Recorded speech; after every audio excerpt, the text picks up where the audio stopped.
In this video, I'm showing you a behind-the-scenes look at what goes on during a facial. Remember, all facials will be different depending on where you go and who does it. Make sure to check the sidebar for more information and commonly asked questions on all facials. Okay, we're going to first start this deep cleansing facial with a good cleanser. And I'm going to apply it to the face first. And then we're going to go ahead and use the Clarisonic brush to kind of scrub it in and clean the face like that.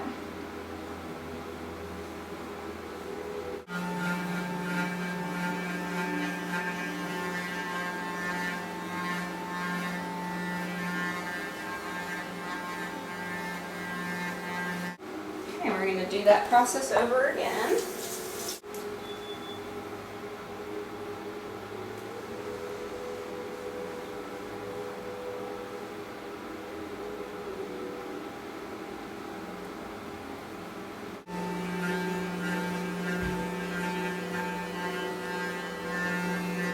Now every facial is going to be different from place to place and person to person, but I always like to use some kind of exfoliator to just take off all that dead skin, whether it's a manual exfoliant, like something that's, you know, a product that's kind of gritty, or some kind of chemical exfoliant. This time I'm going to use a chemical exfoliant. It's going to be a 20% glycolic pumpkin peel.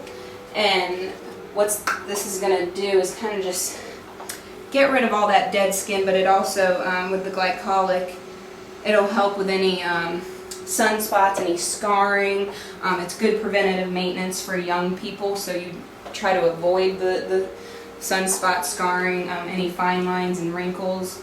But this one in particular has just some natural extracts in it: pumpkin, orange, lemon, different things that help kind of soothe the skin down while the glycolic is doing what it's supposed to do. So you won't be red all day long. Your face isn't going to peel like a straight glycolic would do. And this will always, anything with the chemical glycolic or lactic acid, anything like that's going to tingle a little bit. So you can even, some people might fan the skin a little just to cool it down. Others can handle it just fine, and it, doesn't bother them. You can always feel it though.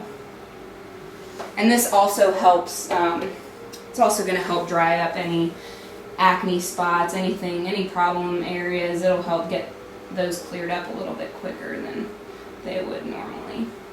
And once again, we're going to go all the way down the neck and onto the chest.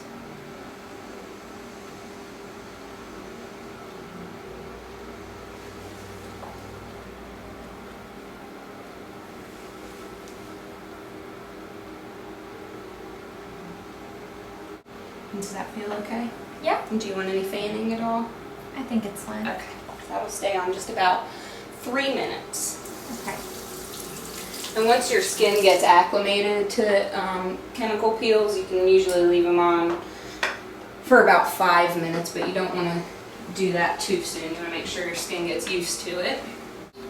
Alright, now that the 3 minutes is up, I'm going to take the mask off, and you want to use a sponge or washcloth, something like that, to get it off, but you don't want it to be too hot. It doesn't have to be freezing cold, the pads, but they don't want to be too hot, because your face is already a little warm from the chemical peel that you've had on. So we're going to take this off, and then you always, if you've had any kind of chemical peel or enzyme peel, you want to make sure to wash the skin afterwards with just a cleanser to make sure you've gotten all those chemicals off, or else they can continue to work on the skin, and you don't really want that to be the case. You want that on for 3 minutes, and that's it. So we're going to re-clean the face. And I just do this very lightly with my fingers just to make sure it's all gone.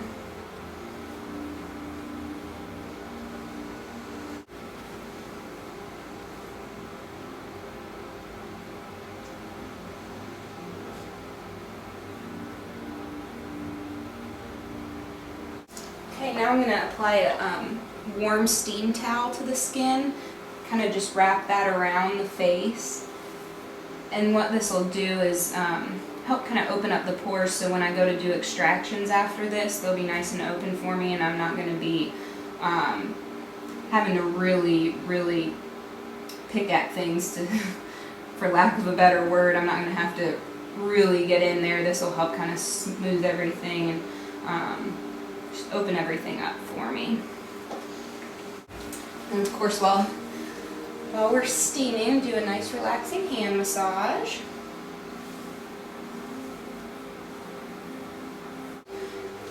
Okay, so now the steam towel stayed on just about 5 minutes, and what I'm going to do now is just put some eye pads over her eyes, and we have a lamp that it's a natural light, and it shows you everything you don't really see in the mirror. So it's going to show me where any of the problem areas are, any blackheads, any breakouts, stuff like that. And extractions, you can always get them done. Some people don't like it, but if you do want them done and your facial specialist hasn't asked you, you can always ask them to do them. It's never a problem. Some people just simply don't like it. And extractions generally don't hurt unless you have really problematic skin, and you know, it's just really a problem. You're gonna have to be getting in there with a lancet or something like that. Extractions do not hurt really at all, and what I like to do is just cover the eyes so the lamp doesn't hurt the client's eyes, and then I always take tissues or just something to cover my fingertips to extract the blackheads or the acne areas, because you don't want to reintroduce bacteria into the pores that are next to the problem area. So you always, if you're extracting your own anything on your own skin, you want to make sure your fingers are clean and that you've covered them, even with just a tissue or a paper towel, just something to keep the bacteria from entering the skin around that area, because all it will do is just cause another breakout right next to the breakout you already have. Get my fingertips covered here, and then whenever you see an area, you want to try as lightly as possible to extract it and get it out if there's a blackhead or anything. You don't need to be any redder than you might be after doing this, so you just want to very lightly try to get those areas. Actions, I always go and just wipe the face off.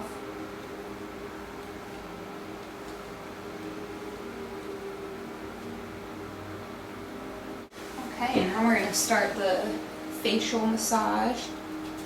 Generally, I like to do the face, neck, and shoulders and décolleté, just to make it get everything relaxed. And I always use a non-scented hyperallergenic massage lotion, just to be sure no one's allergic to anything in the massage oils. You can get a lot of different massage lotions and oils, and I always like to use something that's hypoallergenic, because you're going down onto the shoulders and the neck and back.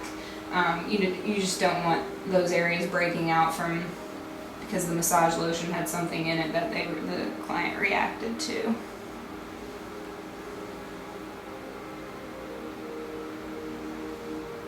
Okay, I'm just going to lightly wipe off the massage lotion.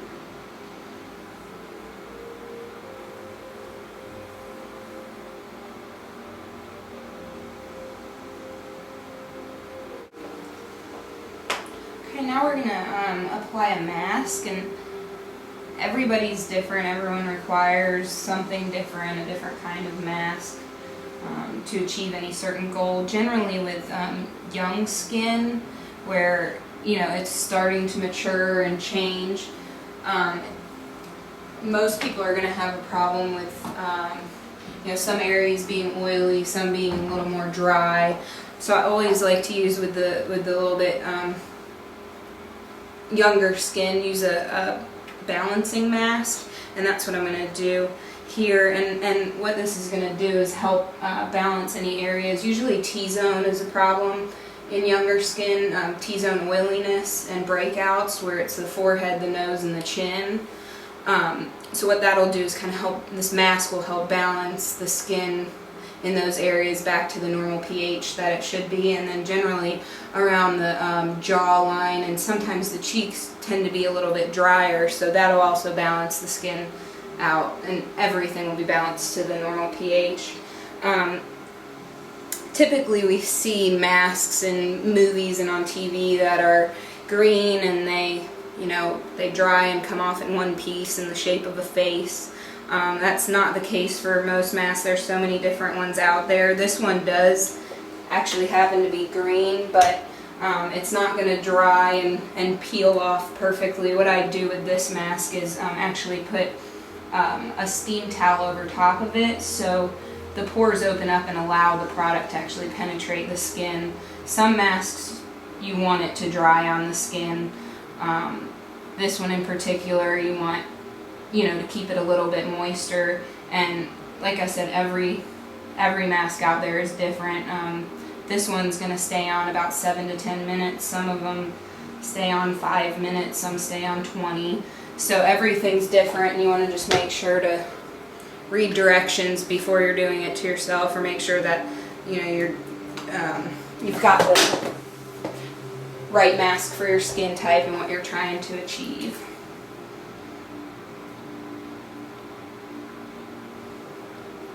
Okay, and this towel is just going to be applied in the same manner that I did it to steam the skin. It's just going over top of the mask.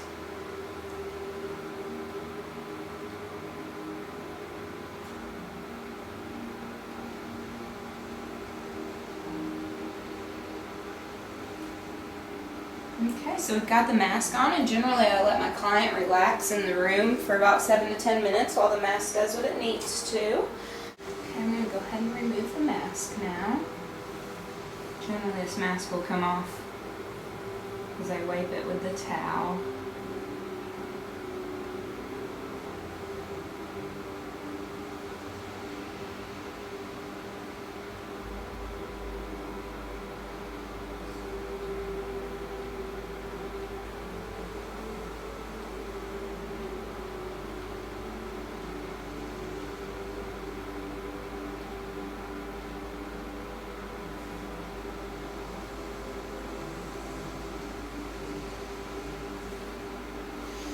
Just go over it with sponges again.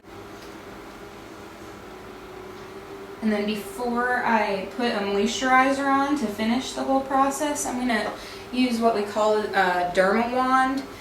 And what the derma wand does, it has an antibacterial action to it, and we call it a zapper for short, just to that's kind of what it sounds like. If you can hear that, it sounds like it's going to zap your skin. So I'm going to do this, and it sounds horrible. It does not hurt, really. You can feel it a little bit, but it's definitely not as bad as, is that okay? Yeah. Okay. Definitely not as bad as it sounds. Really, you can go over the whole face with this. It's not going to hurt. I tend to just do problem areas, so we're not bringing anything out that doesn't need to be brought out. And now we do the last thing in the facial, and that's moisturizer. And generally do just a balancing moisturizer for young skin.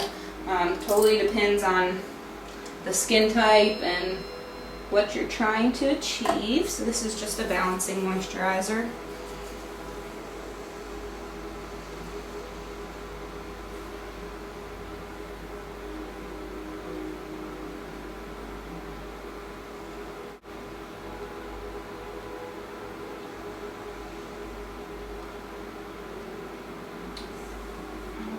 We are all finished. I'd like to give a special thank you to Heather from the Slender Smith Day Spa in Destin, Florida.